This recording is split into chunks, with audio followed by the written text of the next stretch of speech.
U.S. college campuses are aflame in an inferno of anti-Semitic riots from coast to coast. I'm going to have some thoughts about what's happening and what it all means for the future of American Jewry coming up on In Focus.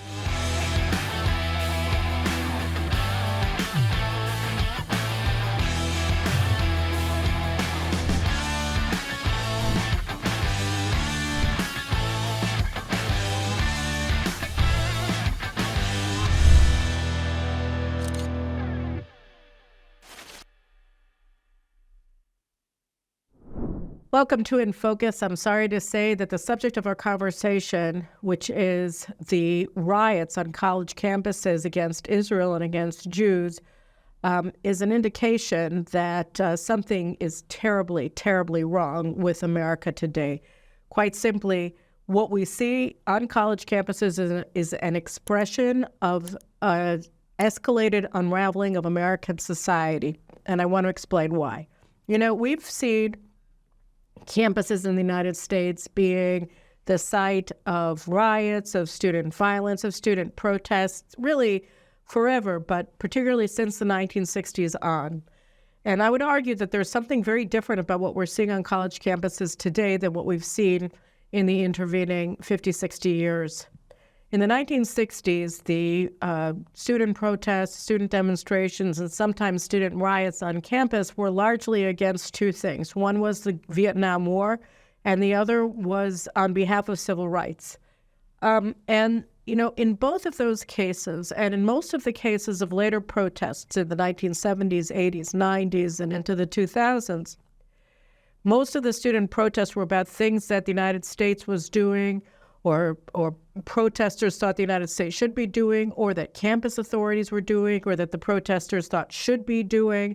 So, for instance, in the case of Vietnam, the United States was waging a war against the communists in Vietnam and more broadly throughout Southeast Asia as part of its peripheral strategy of fighting the Cold War against Russia, against the Soviet Union. And there were a lot of Americans who supported the war in Vietnam, and there were a lot of Americans who totally opposed the war in Vietnam.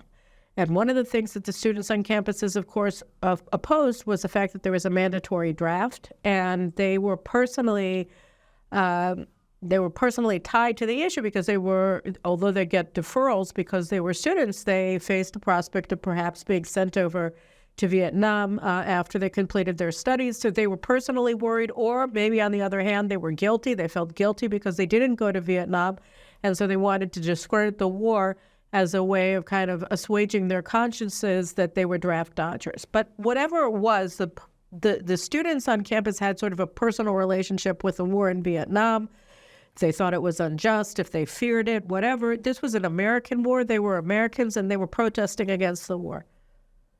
You may be for it, you may be against what they did, but at least you could say that it touched them directly as Americans, and in the case of the students that were facing the draft, as Americans who didn't want to go and fight this war that they thought was wrong, etc. I finished the holiday with a brutal cold. All the same, so I have to apologize. But and the same thing was true of the civil rights movement. They felt that the United States was unjustly treating African Americans, the students who were protesting on behalf of civil rights.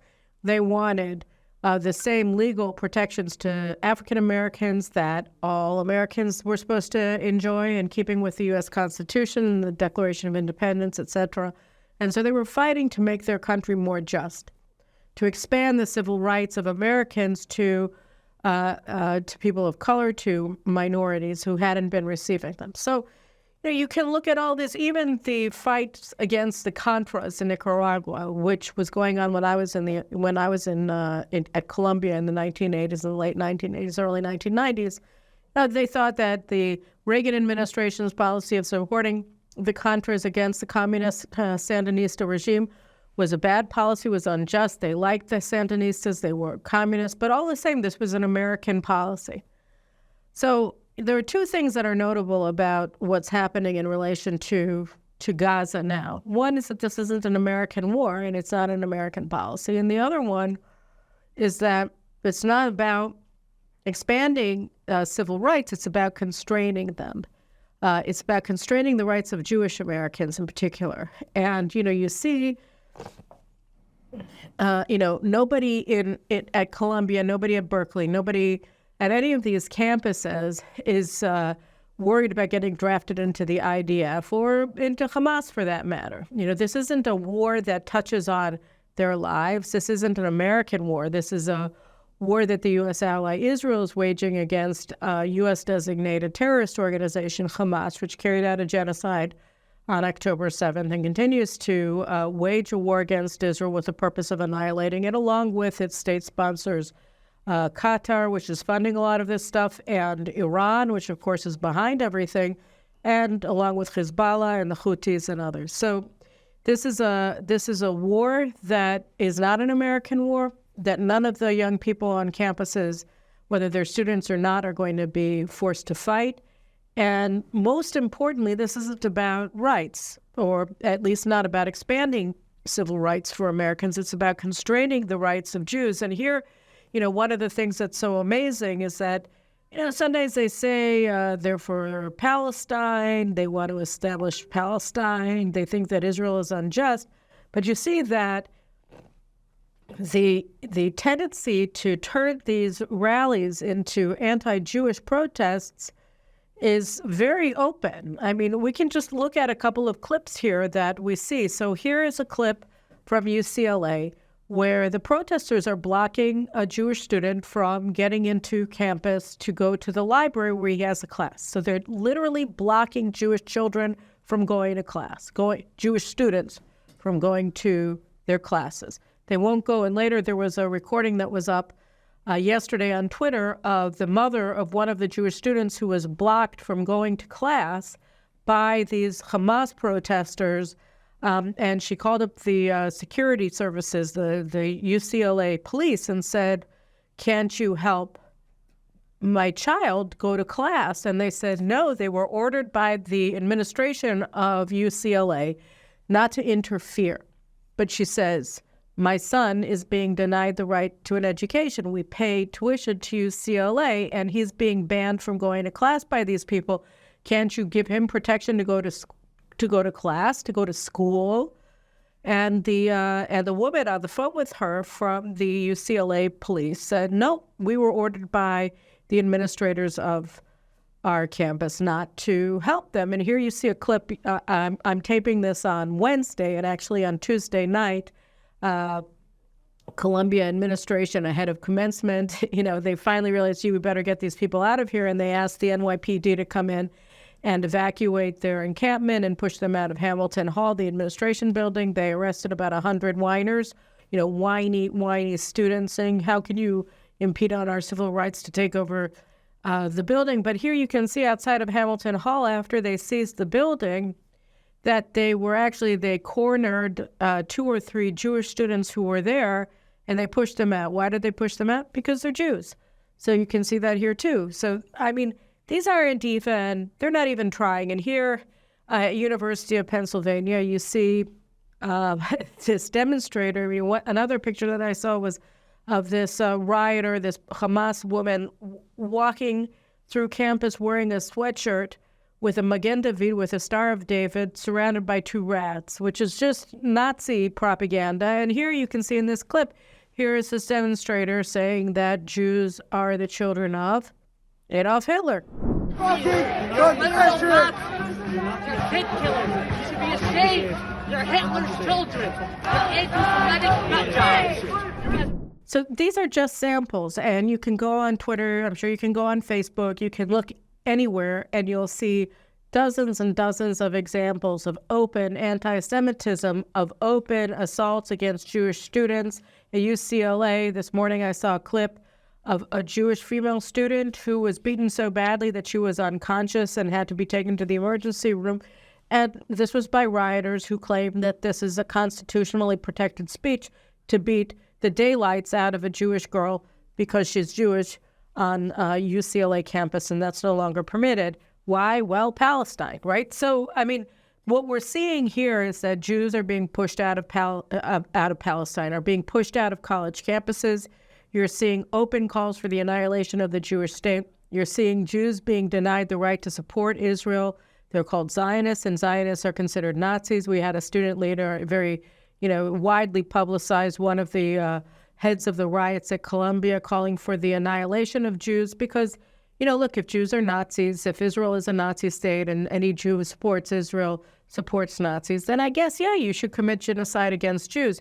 And so, this is something that we haven't seen. This is the type of rioting that isn't about helping democracy, benefiting, expanding the writ of freedoms in the United States. It's about removing those freedoms, removing civil rights from Jewish Americans. You can't go to class, you can't go to school. At Columbia, most of the Jews ran away. They left campus before Passover, not so that they could be with their families for the Seders, but rather because it was no longer safe for them to be on campus. They couldn't go to their dorm rooms.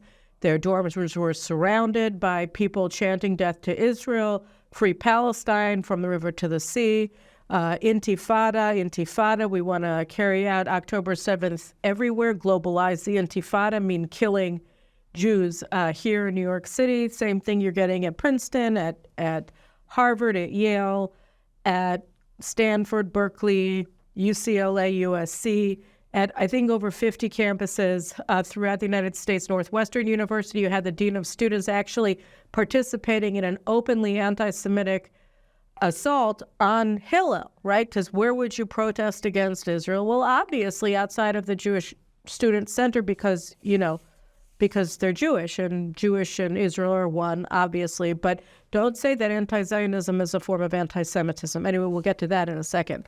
So this is very new, and this is actually an assault on democracy. And I think I wanted to play the clip for you, but I couldn't find it.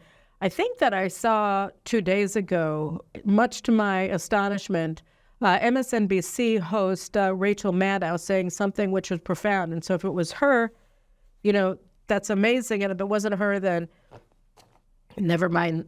But the woman that I'm pretty sure was Rachel Maddow, she said, look, this is an assault on democracy, these anti-Israel protests. Why? Because democracy is based on the idea that everybody has a right to civil rights, has a right to participate, has a right to vote, has a right to participate in civil discourse. And what we're seeing here is a very deliberate effort to deny that right to Jews.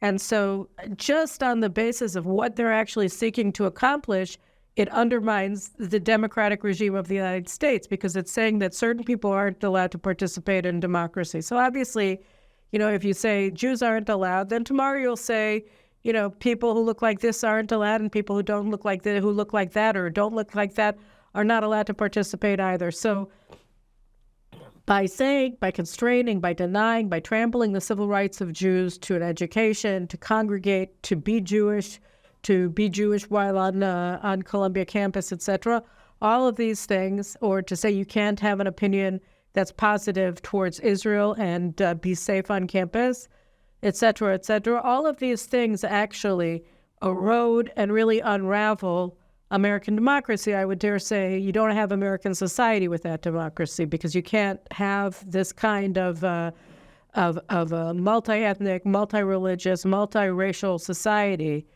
multinational society if you're delegitimizing the very existence of certain parts of your society. It just won't work. It's falling apart. And, if you wanted to liken what we're seeing on college campuses to anything that we've seen in the past, then obviously the closest thing would be the Black Lives Matter riots, which, by the way, were also avowedly anti-Semitic. And Jewish students and Jewish institutions throughout the United States were vandalized and targeted deliberately by Black Lives Matter rioters. It wasn't about civil rights of blacks. It wasn't about expanding or providing or protecting the rights of blacks. At the end of the day, the Black Lives Matter riots, demonstrations in certain areas, takeovers of large swaths of cities like Seattle or Minneapolis or what have you, those riots were about denying the civil rights, in many cases, of white people or trampling them, saying you want to redistribute rights. Well, before the Black Lives Matter riots, everybody had rights. And actually, it wasn't a redistribution. It was a redistribution of perceived privilege, saying that white people now have to be humiliated and discriminated against in order for Black people to feel good about themselves. It was racist. The assumptions were racist on both sides. One, that white people, just because of the color of their skin, are inherently bad, and B, that Black people, what they need more than anything else in the world is disingenuous apologies under duress from white people who are being humiliated and trampled on. So that didn't work either. But in a real sense, it was sort of a precursor of the anti-Jewish riots that we're seeing now, because it normalized this concept that it's okay to, in the name of anti-racism, to actually cultivate racism, bigotry, and discrimination. And Jews, again, were very much singled out by Black Lives Matter, which was avowedly anti-Semitic in its own charter documents, where it talked about the need to essentially annihilate Israel, and that Israel is an apartheid state, and all of these other blood libels that they were putting out. And that's a second thing that I want to talk about, these riots on the campuses that I think that are important. So it's not just that in a very real sense they're about constraining rather than expanding civil rights in the United States by trampling the civil rights of Jewish people, Jewish Americans. It's also that, even in the case of the Black Lives Matter, you could say that in many of the cases it was incorrect, but there was a sense of predation of Black people by white police. And there was a sense that some injustice is being done on a systematic level through incarceration or whatever of incarceration and other things directed specifically against Black Americans was the claim. And there are data. The data tend to show that that's not happening, that in fact, Black lives mainly don't matter to Black Lives Matter because they never do anything about the profoundly high murder rates almost entirely of Black people against Black people in major metropolitan centers like Chicago and Baltimore, St. Louis, and other major cities. So that you only care about some Blacks who die. You only care about some Black lives, and those very small number of Black lives are the Black lives that are taken by white policemen. All the same, there was a claim that seemed to be based on fact, but I guess at the end of the day, you could say that that wasn't really true. It was more false than true. In the case of the assaults on the Jews on campuses and on Israel more broadly on campuses today, it's all fake. It's all a lie. It's all based on fake news. It's all based on deliberately false propaganda that is being propagated by Hamas and by the PLO, and it is being put forward in the United States by their branches, by SJP, with the Students for Justice in Palestine, predominantly by them, that are funded by American Muslims for Palestine, which was an unindicted co-conspirator in the Hamas and Al-Qaeda financing trial, the Holy Land Trust trial that was carried out during the Bush administration. And AMP was seen in a series of court cases, not only in the Holy Land Trust, in others as well. It was proven to be the American arm of Hamas, okay? And so AMP, among others, through groups like Westpac, are funding the campus demonstrations. The Daily Today in Britain put out a paper that's based on research that was carried out by ISCAP. ISCAP is for the study of contemporary anti-Semitism. It's run by Dr. Charles Small, who had a similar a group at Yale University that was shut down in order to get a very large contribution from Qatar about 15 years ago. So Charles Small's operation just put out new research that showed that $3 million has been transferred to these student protest groups through Hamas funneling operations in the United States, including American Muslims for Palestine. And so it's funding by Hamas front groups, and it's putting out this propaganda about murder statistics, accusing Israel of genocide, accusing Israel of wantonly killing children, denying what happened on October 7th, denying that women were raped, denying that children were burned to death, denying that families were immolated, denying that women and men and children were tortured in front of their mothers and their fathers and their children, denying all of the atrocities that Hamas carried out on October 7th, denying that 1,200 Israelis were murdered by Hamas terrorists and by the hangers-on who joined them from Gaza in the thousands to carry out these atrocities against the people of Israel, deny that Hamas is responsible for the plight of the hostages that they took to Gaza with them. All of these things they deny. So they deny Hamas's crimes, and then they project Hamas's crimes onto Israel, accuse Israel of carrying out genocide, in fact, take it as a given that that's true, say that Israel is a Nazi state, when in fact the Nazi tactics are the ones that the Hamas has been employing throughout, not only on October 7th, but in their treatment of the hostages. So we're looking at something that is violent, that is directed towards constraining the civil rights of American Jews, and it's working, right? I mean, you've seen normalization of anti-Semitism through these riots in a way that we've never seen before. And the pictures of people openly saying that you are the spawn of Hitler on University of Pennsylvania campus or on Columbia campus, or, you know, putting up pictures of Jews as skunks, which is Nazi propaganda. You know, this stuff, it's true, it's been brewing for many years, and every time that there was a round of warfare between Israel and the Palestinians going back to 2000, you had demonization of Jews, you had demonization of Israel, you had demonization of American Jews, you had efforts to boycott them and sanction them and divest from Jewish firms that do business with Israel, that single out Jewish business leaders, newspaper editors, what have you, who are Jewish, luminaries who are Jewish. You've had that, but you've never had it at this scale, this velocity, pushing, you know, moving from coast to coast and throughout the middle in no time flat. I mean, they even have it at University of Nevada. I mean, they have it in Utah. They have it all over the place in the United States. They're having these Gaza campaigns with identical tents and identical banners and identical slogans that are just going on because it's all directed by Students for Justice in Palestine, and it's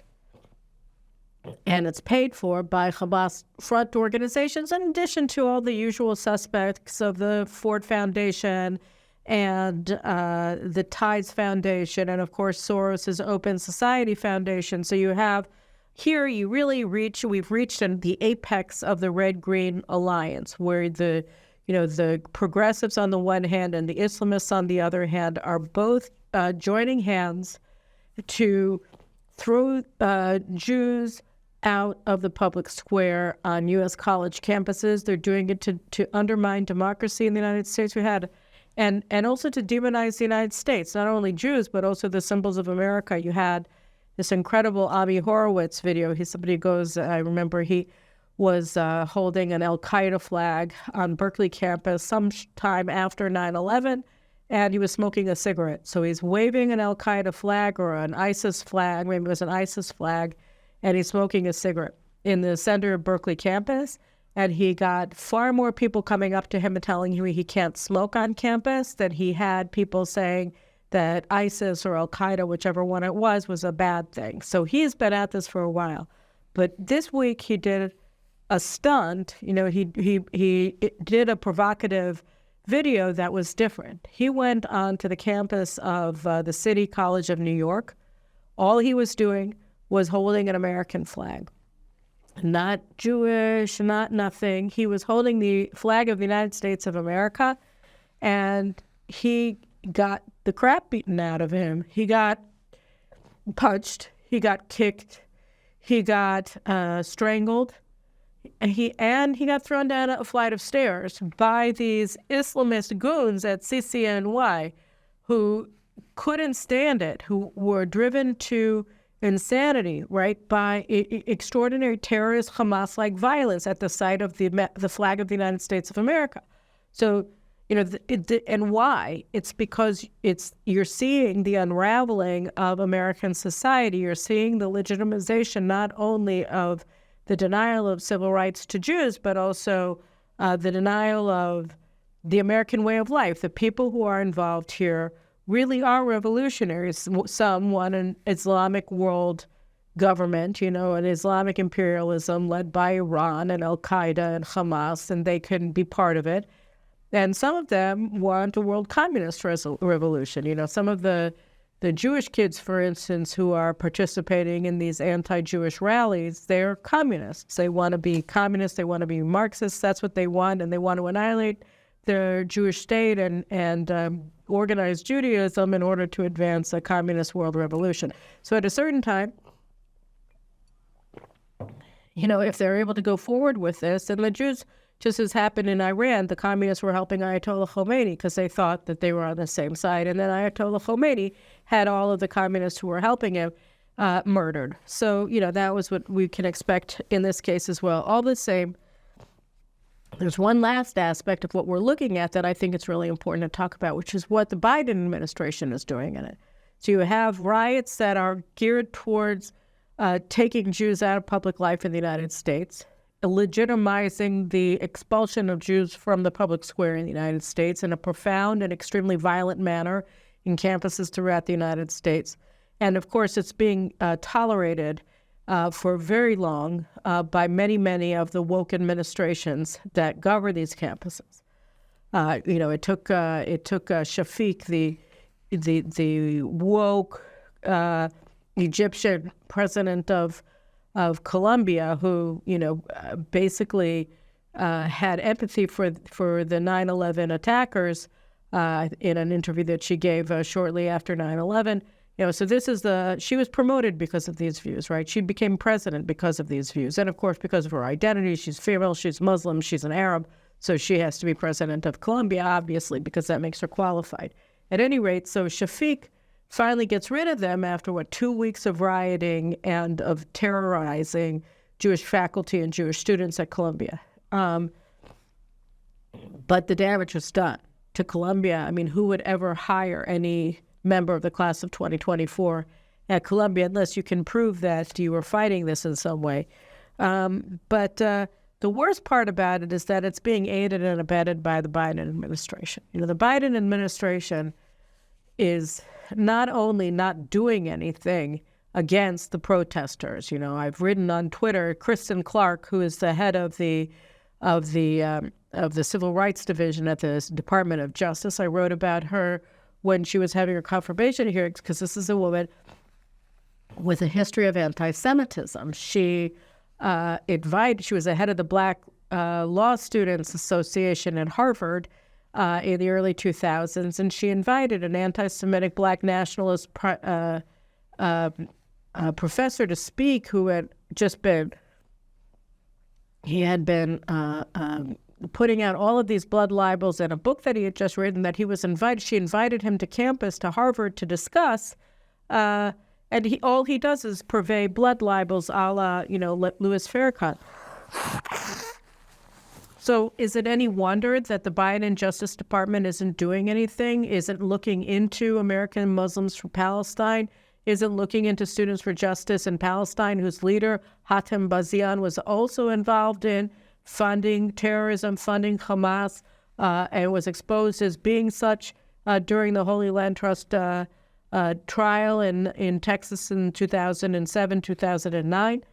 No, nobody's looking into him. Nobody's investigating him. And why? It's because there was an Axios article about it today. It's because the Biden administration doesn't want to anger young voters. They don't want to get, all of the what would you even call them? The activists in the Democratic Party angry with them by actually doing something to stop the massive explosion, the tsunami of Jew hatred that's taking over the public square in U.S. Campuses. And for that, you have to look no further to understand how bad it is in the Democratic Party than a statement that the College Democrats, which is the college arm of the Democratic Party, put out yesterday on April 30th. They write here, this past week, we witnessed heroic actions on the part of students around the country to protest and sit in to end the war in Palestine and release the hostages. Nobody at Columbia, nobody at UPenn, nobody at Harvard, nobody anywhere is trying to get the hostages out. No one, except they are trying to get Israel to capitulate. So if that's supposed to bring the end of the war, but nobody's talking about the hostages. Kfir Bibas, he turned one in captivity, right? The baby. He does. They don't care about him. They don't care about any of the babies who were killed either. They don't care because they deny all of Hamas's atrocities. At any rate, so they say they were heroic actions. And then they go on. Since the beginning of this conflict, college Democrats and students from every walk of life have had the moral clarity to see this war for what it is. What is it? Well, this is what the young Democrats say. This is what the college Democrats say. Destructive, genocidal, and unjust. Who's genocidal? Are you accusing Israel of committing genocide? We'll get to that in a second. We stand with the broad and interfaith coalitions of students protesting at Columbia, Yale, Harvard, Princeton, Cornell, UNC, NYU, OSU, IU, MIT, UMich, WashU, Vanderbilt, UT Austin, USC, UCLA, Barnard, Emerson, Emory, Tufts, Northwestern, and many other schools across the country in calling for an immediate permanent ceasefire, release of hostages, and a two-state solution where both Palestinians and Israelis can live side by side in peace. Again, nobody's talking about peace at any of these things or about releasing the hostages. And they go on. And this is, the college Democrats are totally with the anti-Semites. They're totally for that. And that would be bad enough that, the Biden administration doesn't want to get all, on the wrong side of their activist base. That's terrible. But it's even worse than that because the Biden administration is actually, I talked about fake news being the main characteristic of what we're seeing, that you wouldn't get any riots without the propaganda. Because Israel's not doing anything that we have to apologize for. And here they are saying that we're committing genocide. The college Democrats are accusing us of that, right? There is no genocide. It's all a lie. But who's actually putting out these blood libels? Well, not all of them. But who's facilitating their propagation? The Biden administration. Tony Blinken landed in Israel last night. First, he had to go to Gaza. He went to the Gaza border to talk with people who are suffering in this war from Gaza. They've been displaced. Family members have been killed. Who are their family members who have been killed? Who? Because, when you have a 1 to 1.3 terrorist to civilian kill rate, which is what Israel has, the lowest in history, who's been killed? Terrorists, in all likelihood, right? So you're talking to the family of terrorists, and you're feeling empathy for their suffering. And Gaza is now inundated with food, inundated to the point where the Gazans are complaining that the American food isn't up to their standards, okay? Our hostages, I spoke about this on the last video, they're being starved to death. And the Gazan terrorists who are surrendering to IDF forces are overweight, okay? And you have these aid packages that the United States are surging into Gaza, in the words of President Biden, being sold on open markets for pennies, for nothing, because they're inundated. They have a surfeit of food. They don't have a shortage, but Tony Blinken, he went to Jordan to make sure that humanitarian aid trucks are coming in from the Allenby Gate, the Allenby Bridge between Jordan and Israel, so that then they can be brought to Gaza. So he's thanking King Abdallah of Jordan for bringing in humanitarian aid. He goes to the Gaza border. He hectors and hectors, and he says that the point of his visit is to ensure humanitarian aid. America's paying $320 million in taxpayer funds to build a pier for Gaza terrorists so they can get more humanitarian aid. And in the meantime, who has time to inspect anything that's in those trucks? If you're putting in 500 trucks into Gaza every day, where Israel is going to use our entire military in order to inspect them, and then lo and behold, we have missiles being shot for the first time in months from Gaza into Ashdod. Where did they get those components? Gee, I can't imagine. But here's the United States saying that we have to get more, we have to get more. That's what Tony Blinken said today. We have to get more, we have to get more supplies to Gaza. Why? Why? Who is preventing it? Well, Joe Biden thinks that Israel's preventing it. You better not do anything to prevent this aid, he said earlier this week. That's a libel. It's a slander. Israel isn't doing anything. We should be the people of Israel are irate that this is going on. You have people getting arrested trying to block aid convoys from going into Gaza because we understand that we're resupplying our enemy in time of war. But it's the Biden administration that's behind the slander. They're the ones who are putting out the lie that Israel is deliberately starving the Gazans, that we're the ones that we do it deliberately. They are starving the hostages. And here is the U.S. administration saying that Israel is starving the Gazans. It's simply a lie. And this is being put out by the administration. They're using Hamas's casualty numbers to claim that it's outrageous. There are just too many civilian casualties. Too many civilians have died. They know it's a lie. Biden said it at the beginning of the war. He said, according to Hamas data, and they're not credible, and he got it hard. He got massive pushback from the progressive base in the Democratic Party. He apologized for casting doubt on the libelous, slanderous, untrue statistics that are put out by Hamas on casualties. And so since then, the Biden administration has accepted as fact Hamas's numbers. Just think about that. They're accepting propaganda put out by genocidal terrorists who are holding 133 hostages, right, who carried out a one-day Holocaust on October 7th. They're accepting their numbers over Israel's, their democratic, liberal, democratic ally.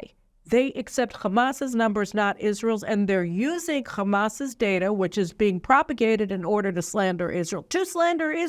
And they're doing it at a time when Jews in the United States are under massive threat. So what are we seeing then? The Biden administration has done a lot of things that seem contradictory, right? They provide material support to Israel. They arm the Israeli military. They did it a lot more at the beginning of the war than they're doing now. Now it's mainly defensive arms that were approved in Congress last week. Fine, but they are providing material support for the Israeli army. On the other hand, they're doing everything they can to inhibit and undermine Israel's military operations to secure the survival of Hamas. And then its introduction into the Palestine Liberation Organization, the PLO, and the PA as the leading member of the Palestinian government, which is recognized by the United States, that the United States wants to form a Palestinian state from. Okay, so that's what the Americans want to do with this war. That's their day after plan. It's a terrible plan. It's a plan that will threaten immediately Israel's existence, but that's their plan and they're sticking to it. So it's contradictory to providing material aid to the Israeli military. All the same, that's their plan. But what's the most destructive thing that the Americans are doing? The most destructive thing is what they're doing to their own citizens, because they're taking these blood libels that are propagated by Hamas and they're embracing them and they're repeating them, or at a minimum, they're not refuting them when they're put out by others. We have the whole issue of the International Criminal Court, and if you haven't seen my last In Focus, I urge you to do so because there's a lot of really important information there.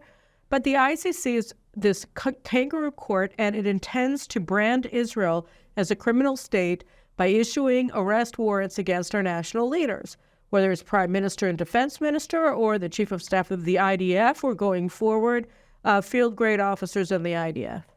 So this is what the ICC is already making clear that it's already planning on doing. It's already done. Who knows, waiting to issue them. All the same, that's the ICC. And they're claiming that Israel is committing which crime? That we're starving Palestinians. And who's claiming that we're starving Palestinians? Well, Joe Biden, Tony Blinken, Samantha Power, Jake Sullivan, and all the other senior U.S. officials who are claiming that there's a humanitarian crisis in Gaza because Israel is denying critical humanitarian assistance to the people of Gaza, which is just false on all counts. So they're doing this. It's then being used by these lovely protesters on college campuses that are pushing Jews out of college life, that are boycotting Israel, that are attacking Jewish students violently, right? And they're using these allegations against Israel that are false in order to justify their onslaught against Jewish Americans, so that it's not Israel that's the first casualty of these blood libels, that Biden administration is facilitating the propagation of. It's American citizens who are the first casualties. And all of this at a time when you see this red-green alliance at the apex of its power, using its power on college campuses in order to undermine the basic foundations of American democracy by saying that some American citizens are less equal than others and that Jewish Americans have no rights. That's what's happening. And it's extraordinary. So when we look at the college riots, we have to understand that this is totally different, and I don't personally have a warm and fuzzy feeling about the protests from the 1960s either. I'm one of them establishment types. But, when we were at Columbia, they had protests on low library steps where they were screaming, they were holding this bloody banner or whatever and screaming, "No justice, no peace." And a friend of mine and I just got back from Bloomingdale's where we were buying dresses for a party, and we came back with our little black bags or whatever they were called, and we stood up with them and we started screaming, "No burger, no cheese." And they all thought we were really cool because we joined them until they saw that we were making fun of them.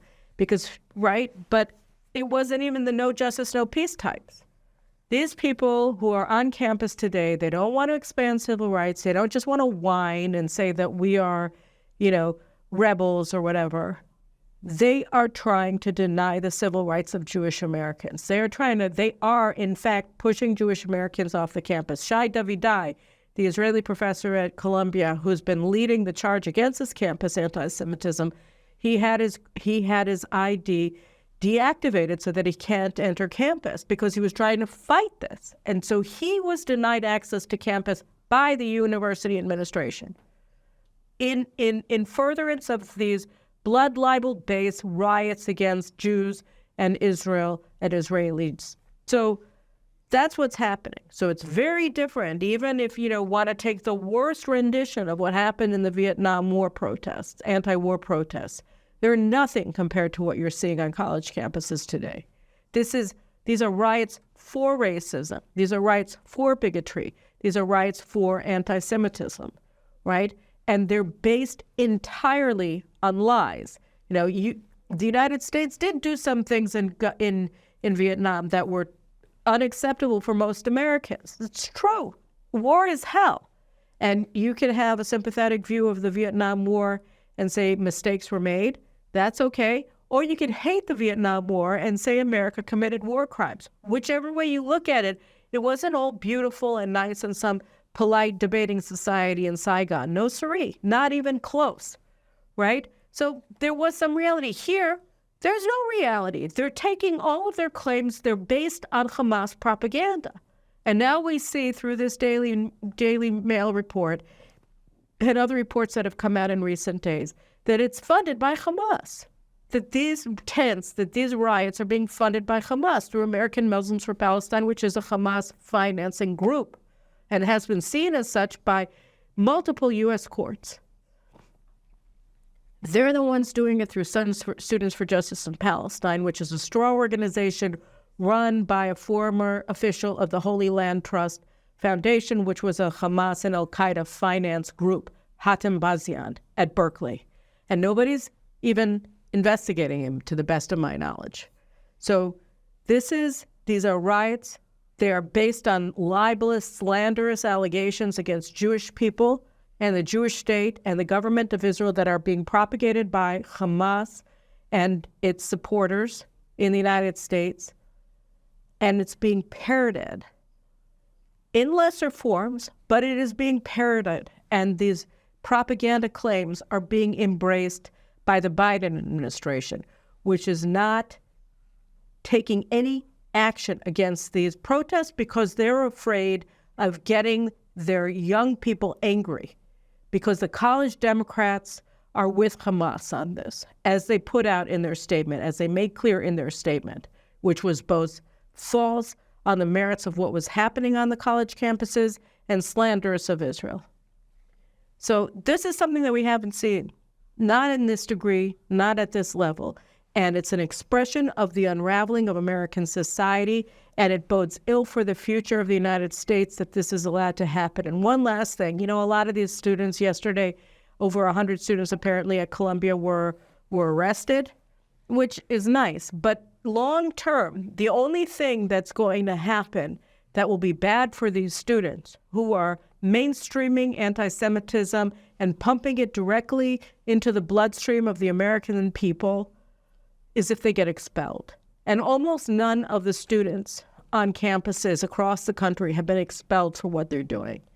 And I think that demand has to be, both whether it's the Jews at Columbia or their parents or anywhere else at UCLA or at Harvard or any of the other hotspots, and there are over 50, the demand has to be, yes, that these protests are broken up, but also that the students involved in them be expelled. This cannot be allowed to continue. And unless this is properly punished and harshly punished in a justified way, entirely justified, then, I fear for where America's going. And it's true that in November, the elections are important. And I would argue, and I'm going to talk about this more next week, the Jewish vote is in play in the United States in a way that we haven't seen before. But I would argue that no matter what happens, we're watching poison directly transfused into the American bloodstream through these riots on college campuses. And it is very dangerous where this is going to lead. And we should all be very concerned about it. All right, those are my thoughts, and I'll talk to you later. Bye-bye.